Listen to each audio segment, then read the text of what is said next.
ఆసుపత్రిలో కిడ్నీ దందా కిడ్నీ దందా 55 లక్షలకు ఓ కిడ్నీ చొప్పున అమ్మకం.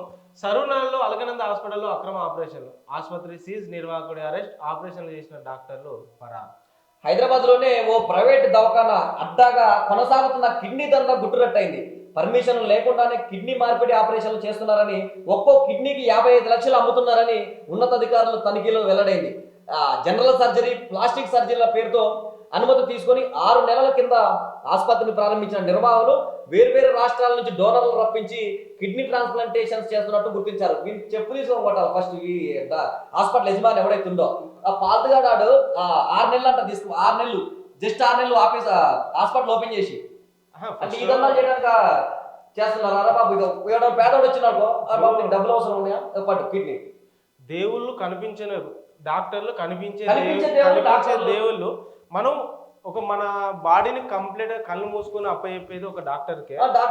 అట్లాంటి డాక్టర్ ఏం చేసి మన అక్కడ చూడు జనరల్ సర్జరీ, ప్లాస్టిక్ సర్జరీల పేరుతో అనుమతి తీసుకున్నారంటే మళ్ళీ మనం నడుము నొస్తుందో కిడ్నీ నొస్తుందో అని పోతే వీళ్ళు ఏదో కిడ్నీలే మాయం చేసే కథకాడికి వస్తారు. కథకాడికి వస్తుంది. ఇప్పుడు రేపు పొద్దున్న ఏమన్నా ఇబ్బంది, ఇప్పుడు హాస్పిటల్ ఏదైనా ఇబ్బంది అయిన హాస్పిటల్ పోతే ఇట్లా కిడ్నీ పట్టుకుని పడుకోవాల్సి వస్తుంది. కిడ్నీలు దొబ్బేస్తున్నారు, జాగ్రత్త. 55 లక్షల కిడ్నీ అంటే మళ్ళీ ఇవన్నీ పేరు మోసిన హాస్పిటల్లోనే జరుగుతాయి. పేరు మోసిన హాస్పిటల్లే ఏ కిడ్నీ అయినా ఒక 100 కోట్ల ఆశ కిడ్నీ తీసింది ఎవడన్నా. ఈ మధ్యతరగతి పేదలు మభ్య పెట్టి మీకు డబ్బులు వస్తాయి, భవిష్యత్తు బాగుంటుంది అని చెప్పి తీసుకున్న కిడ్నీలు. ఠాగూర్ సినిమా రిపీట్ అయ్యేటట్టుంది. ఠాగూర్ సినిమా పక్కా రిపీట్ అయ్యేటట్టుంది. ఎందుకంటే ఇలాంటి ప్రైవేట్ హాస్పిటల్ చాలా ఉన్నాయి ఇక్కడ హైదరాబాద్. 1-2 కాదు, ఒక 10-15 దాకా హాస్పిటల్ ఉన్నాయి.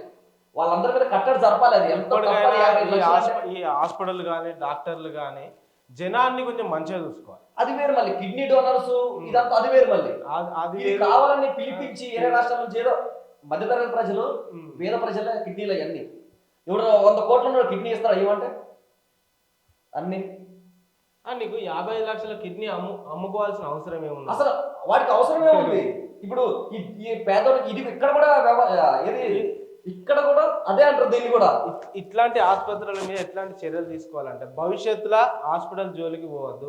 హాస్పిటల్ ఆ డాక్టర్లు కొంతమంది మంచి డాక్టర్లు ఉన్నారు, అద్భుతంగా వైద్యం చేసే వాళ్ళు చాలా మంది డాక్టర్లు ఉన్నారు. కొంతమంది గుండె మార్పిడికి మొన్న మెట్రోలో అట్లాంటి 14 నిమిషాల్లో తీసుకుపోయి అక్కడ గుండె మార్చి లకడీ కప్పులు హాస్పిటల్. అట్లాంటి డాక్టర్లను చూసి వీళ్ళు అట్లాంటి డాక్టర్లు వాస్తవానికి హ్యాట్స్ ఆఫ్. ఈ అన్ని ఇలాంటి ఫేక్ హాస్పిటల్ మొత్తం తీసేయాలి.